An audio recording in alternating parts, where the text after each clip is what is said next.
Hi friends, good evening. आप सभी लोगों का सी म्यूजिक तनु स्कूल में आपका हार्दिक स्वागत है और स्वागत करते हैं और आशा करता हूँ कि आप लोग सही होंगे। कल हमने चर्चा की थी कल हमने द्वितीय पाठ में चर्चा की थी स्वर क्या होते हैं, शुद्ध स्वर सरल के बारे में बताया था। अबकारी विकारी स्वर के बारे में अबकारी विकारी स्वर के बारे में बताया था। उसी को आज आगे पढ़ाते हुए आगे का बात करेंगे। हाँ दोस्तों, एक बात हम जरूर बताना चाह रहे हैं आप लोगों को कि बिना थ्योरी के सहायता के बिना आप प्रैक्टिकल नहीं कर सकते। जब तक आप थ्योरी नहीं सीखेंगे, जब तक आपको थ्योरी नहीं आएगी संगीत की, तब तक आप प्रैक्टिकल नहीं कर पाएंगे। इसलिए सबसे पहले हम आपको 3-4 लेसन थ्योरी के देंगे। थ्योरी समझ में आने के बाद जब प्रैक्टिकल के बारे में बताएंगे तो उसमें आप थर्ड पार्ट टेक में आया हूँ थ्योरी का। आप लोग ध्यान से देखिए, समझिए और आशा करता हूँ आप लोगों को समझ में जरूर आया होगा। आगे बढ़ते हैं, बताते हैं कि सप्तक। कल विकारी स्वर के बारे में बात कर रहे थे, उसी को आगे बढ़ाते हुए इस लेसन में सप्तक क्या होता है। 7 शुद्ध स्वरों को सामूहिक रूप से सप्तक कहा जाता है। 7 स्वरों कहा जाता है सप्तक। 7 शुद्ध स्वरों को सामूहिक रूप से सप्तक कहा जाता है। जैसा कि बताया जा चुका है कि सारे गामा पाधा नी 7 शुद्ध स्वर हैं। कहने का मतलब आप समझ लीजिए कि शुद्ध स्वर 7 हैं।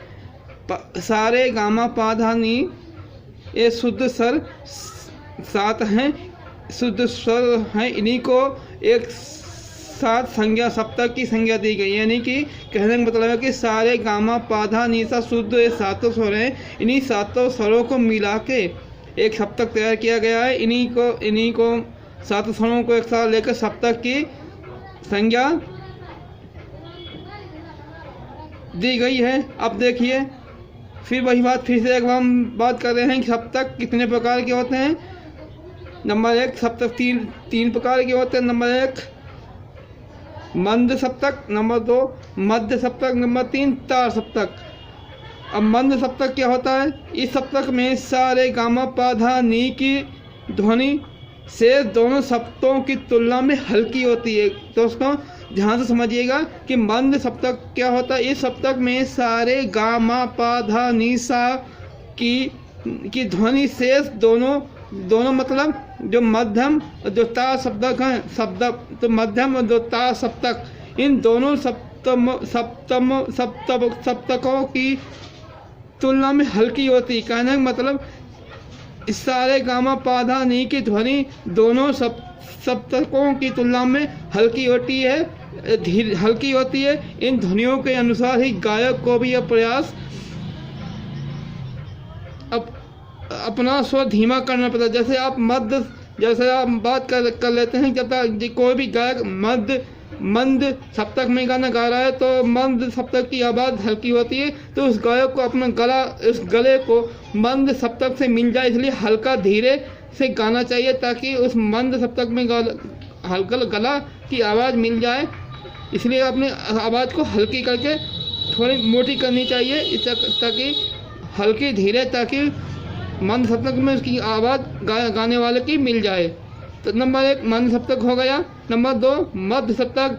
इस सप्तक में सारे गामा पाधा नी के स्वर सहज और सुगम होते हैं। मतलब इस सप्तक में सारे गामा पाधा नी के स्वर सहज और सुगम होते हैं और गायक गाते समय आसानी से आरोह अवरोहों को उच्चारित कर सकता है। कहने का मतलब इस सप्तक में सारे गामा पाधा नी सा के स्वर सहज और सुगम होते हैं और गायक को गाते समय आसानी से आरोह अवरोह की आसानी से उच्चारित कर सकता है। गायक के कंठ से निकलने सहे स्वरों को इस गायक को जो गायन करता है उसके कंठ जो सहे स्वरों से निकलते हैं उनको मध्य सप्तक कहा जाता है।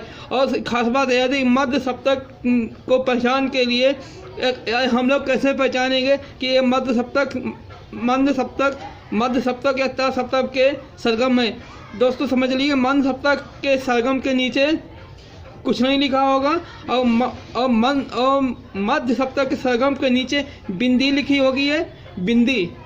दोस्तों आप कहीं पर, दोस्तों सरगम में कहीं पर भी आप सरगम के नीचे, गाने के नीचे जो लिपि लिखी होती है उसमें अगर सरगम के नीचे बिंदी रखी हुई दिखाई दे जाए तो समझ लो ये सरगम मध्य सप्तक की है और इसे मध्य सप्तक में गाना चाहिए। इसको यह इंगित करता है। तो ये समझ लिए मध्य सप्तक को मत समझ। अब तीसरी बात करते हैं तार सप्तक की। इस सप्तक के सारे गामा पाधा नी का स्वर मंद व मध्यक की तुलना में तीव्र होता है। कहने का मतलब इस सप्तक में सारे गामा पाधा नी सा जो हम गाएंगे मंद और मध्यम सप्तक की अपेक्षा तीव्र और ऊंचा होता है। तार सप्तक में गायक गीत की लय को ऊंचाई पर ले जाता है। इसे चढ़ी हुई तान का भी सप्तक, जैसे हम लोग एक प्रैक्टिकल बताते हैं, जैसे हम लोग सीढ़ी चलते हैं, सीढ़ी एक कदम नीचे चढ़े, फिर इसके ऊपर, फिर इसके ऊपर, कि इसके ऊपर, फिर अगला पायदान, फिर अगला पायदान, जैसे इस हम सीढ़ियाँ चलते हैं, ठीक उसी तरह ही संगीत में भी सप्तक होते हैं। मध्य सप्तक में धीरे, फिर धीरे, मंद सप्तक में धीरे, मध्य सप्तक में उससे ऊपर, तार सप्तक में उससे ऊपर हम गला को ले जाते हैं, गला को ऊंचाई पर ले जाते हैं। इसे चढ़ी हुई तान कहते हैं, या तेज चढ़ी हुई तान का भी सप्तक कहा जाता है। तार सप्तक कहा जाता है। और इस तार सप्तक की पहचान दोस्तों हम ये कैसे समझेंगे कि ये तार सप्तक की सरगम है। तो इस तार सप्तक के सरगम के अक्षर के ऊपर बिंदी रखी हो, तो जब कहीं पर भी संकेत लिपि में, गाने की संकेत लिपि में तार सप्तक में की लिपि में जब सारे गामा पाधा नी के, इसकी एक यही पहचान होती है। जब कहीं पर यह सरगम मिल जाए, इस सरगम के पहले अक्षर के ऊपर अगर बिंदी रखी हो तो ये समझ लेना ये तार सप्तक की सरगम है। कहीं पर सारे गामा पाधा नी सा अक्षर के ऊपर हल्की सी बिंदी, अंक की बिंदी रखे हुए ऊपर मिल जाए तो समझ लेना ये सरगम, ये गाना तार सप्तक में ही बजेगा, तार सप्तक में ही बजेगा। हाँ, और सारे गामा पाधा नी सा के अगर नीचे बिंदी मिल जाए तो समझ लेना ये गाना या सरगम मध्य सप्तक में बजेगी। दोस्तों दोनों में अंतर है। मंद सप्तक में कोई बिंदी नहीं होती है, और मध्य सप्तक में अक्षर के जो सारे गामा पाधा नी सा है उसके नीचे बिंदी रखी होती है, तो समझ लेना ये गाना मध्य सप्तक में बजेगा। और जब अक्षर के ऊपर सारे गामा पाधा नी सा के ऊपर बिंदी रखे हुए तो समझ लेना ये सरगम में गाना तार सप्तक में बजेगा। प्रत्येक, अब आगे देखिए 3 सप्तक होते हैं, बता ही दिया गया। फिर आगे देखिए प्रत्येक सप्तक में 12 ध्वनियाँ होती हैं, 12, यानी कि मंद सप्तक में, मध्य सप्तक में, तीव्र सप्तक में, तीनों सप्तकों में 12 ध्वनियाँ होती हैं, जिसमें 7 शुद्ध, 4 कोमल, 1 तीव्र होता है। जिसमें 7 शुद्ध, 4 कोमल, 1 तीव्र होता है। मतलब सारे गामा, जिसमें 7 शुद्ध, 4 कोमल और तीव्र होता है। सब गायनों का कंठ अलग अलग होता है, जिसका कंठ स्वर जिस सप्तक के मेल खाए।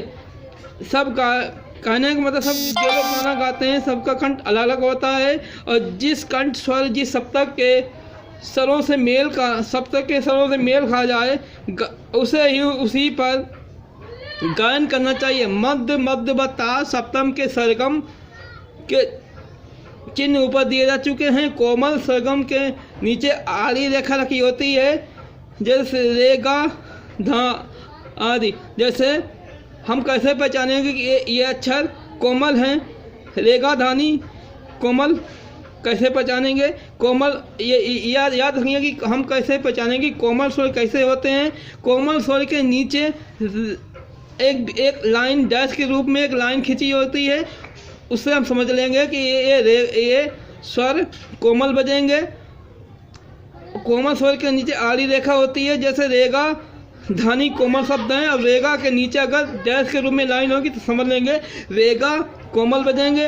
और तीव्र शब्द के ऊपर एक आड़ी रेखा होती है, जैसे माँ के ऊपर एक सीधी रेखा खिंची होती है, तो हमें समझ लेंगे ये तीव्र स्वर के ऊपर एक ये तीव्र स्वर में बजेगा। जैसे माँ